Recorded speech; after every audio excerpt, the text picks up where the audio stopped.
Бірінші, өзіне есеп беру. Күніге немесе аптасына бір рет өзіңе есеп бер.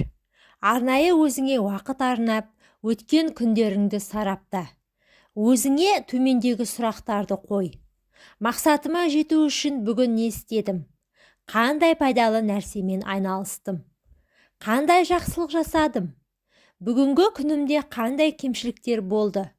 Қандай жаманшылық істедім? Өзімді дамыту үшін бүгін не істедім? Және де тағы басқа сұрақтарды қою арқылы өзіңе есеп беріп, келесі күндеріңді бұдан да жақсы өткізуге шешім қабылдайсың.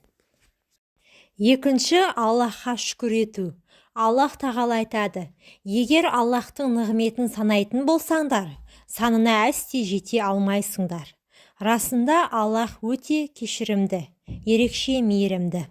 Жиі Аллах тағаланың бізге беріп жатқан шексіз нығметтерін еске алып шүкір ет.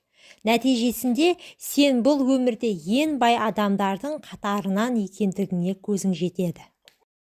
Үшінші, жаңа тіл үйрен. Шет тілдерін үйренудің көптеген артықшылықтары бар. Солардың кейбірі басқа ұлт өкілдерімен емін-еркін қарым-қатынас, мансаптық перспективалар, білім, халықаралық тәжірибе, сонымен қатар тамаша ми жаттықтырушысы болып табылады. Ең бастысы, өзіңе ұнайтын, өзіңе қажетті тілді үйрен. Сол кезде тіл үйрену қиын көрінбей, қызығып үйренетін боласың. Төртінші, бір жаман әдеттен арылу. Әр аптада немесе әр айда кемінде бір жаман әдеттен арылып отыру. Кез келген адамда кемшілік бар.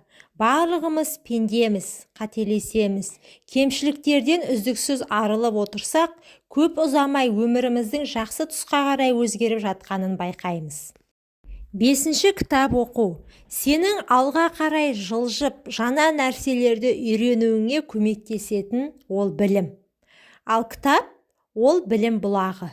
Егер кітап оқу ұнамаса, демек кітапты дұрыс оқымайсың деген сөз.